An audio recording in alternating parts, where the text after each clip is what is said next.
굿모닝 마켓입니다. 소비자 물가지수가 예상보다 높게 나오면서 시장은 결국 발목이 잡히고 맙니다. 최근 상승을 이어오던 시장에 쉬어갈 만한 빌미를 제공했다는 분석도 있는데요. 그럼에도 시장이 이렇게 내려도 오를 종목은 오르고야 맙니다. 간밤 3대 지수는 일제히 하락으로 마감이 됐습니다. 약보합권이라고 말씀을 해주셨는데요. 다우지수 0.14%, S&P 500은 0.21% 하락했고 나스닥 지수가 0.05% 소폭 내렸습니다. 주요 종목들도 흐름 보시면 대형 기술주들 대체로 하락세 보였습니다. 그 와중에서도 좀 살펴보자면 엔비디아 상승이 눈에 띄는데요. 장 초반 하락을 하다가 모건 스탠리가 젠슨 황 등과 컨퍼런스를 가진 후 내놓은 보고서에서 블랙웰 칩 12개월분이 매진됐다고 언급하자 상승 전환에 성공을 했습니다.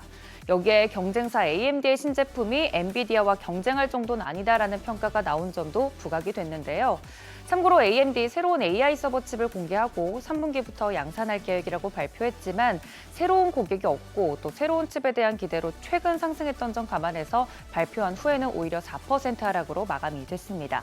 이 밖에 브로드컴이나 어플라이드 머티리얼즈, 램 리서치 등 대부분 반도체 관련 종목들 3분기 PC 출하량이 전년 대비 감소하면서 3분기 만에 처음으로 둔화되고 수요도 감소했다는 소식에 대체로 하락했습니다.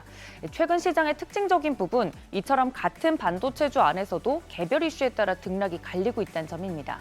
이어서 살펴보면 아마존 같은 경우 7월 프라임데이보다 이번 프라임데이에서 회원들의 참여가 증가했다는 소식에 상승으로 마감이 됐습니다. 이어서 6위부터 10위도 보시면 메타는 BMO 캐피탈이 목표 주가를 상향 조정했지만 최근 상승에 따른 매물 수와 과정과 또 AI 수익화 우려로 1%대 하락합니다. 테슬라는 로보택시 이벤트에 대한 우려 속에서 한때 3% 넘게 하락하기도 했었는데요. 주요 이벤트 앞두고 변동성이 확대되고 있는 모습입니다. 엑슨모빌 등 에너지 업종은 유가 급등하면서 상승세 보인 하루였고요. 중국 기업들은 대체로 이번 주 토요일에 있을 정부 발표 기다리는 모습입니다. 시장이 쉬어간 이후 바로 발표된 소비자 물가지수 때문인데요. 9월 CPI 전년 대비 2.4%, 전월 대비로는 0.2% 각각 상승하면서 시장 예상치 모두 웃돌았습니다. 변동성이 심한 식품과 에너지 물가 제외한 근원 CPI도 전년 대비 3.3%, 전월 대비로는 0.3% 올랐습니다. 통계국은 주거 비용과 식품 물가가 이 물가 상승을 견인했다고 설명했는데 두 품목 상승분이 전체 상승률의 75%를 차지합니다. 예상치와 비교해서 결과가 그렇게 높은 수치는 아니지만 이틀간 반등했던 지수가 하루 정도 쉴 명분으로는 충분했다는 해석입니다. 블룸버그는 다음 달 예정된 FOMC 회의에서 기준금리를 0.5%포인트 인하하는 빅컷 가능성은 더 낮아졌다고 설명했습니다. 보시는 대로 주요 투자은행들도 11월과 12월에 각각 0.25%포인트씩 인하할 것이란 측의 힘을 싣고 있고요. 확률적으로도 11월 FOMC에서는 금리를 0.25%포인트 인하할 것이란 쪽이 우세합니다. 한편 신규 실업수당 청구 건수 25만 8천 건으로 발표가 됐습니다. 예상치를 웃도는 수치인데요. 지난해 8월 이후 가장 높은 수준입니다.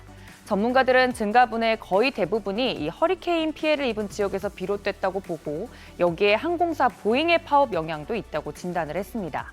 한마디로 고용시장의 둔화는 일시적인 이슈에 의한 결과란 건데 시장도 이 부분에 대해서는 동의하는 듯 그렇게 크게 동요하진 않았습니다. 연준 위원들의 발언도 이어졌습니다. 대체로 현재 인플레이션과 고용시장에 대해서 만족스럽다는 평인데요. 다만 보스틱 총재는 이번 물가가 예상보다 강해서 11월 금리 동결 가능성을 열어두고 있다고 언급하기도 한 점이 특징입니다. 국채금리는 소비자 물가지수 발표 후 강세 보이다가 이 연준 위원들의 발언에 영향받으면서 보합권에서 나름 치열한 움직임 보였습니다. 결국 2년물은 3.9%대, 10년물은 4.07%대 등락이 갈리면서 마감이 됐습니다. 이틀 연속 상승한 후 물가 지표를 빌미로 쉬어가는 뉴욕 증시. 최근 같은 섹터 안에서도 차별화된 흐름 보이면서 종목을 어느 때보다도 잘 골라야겠다는 생각이 드는 요즘입니다. 굿모닝 마켓이었습니다.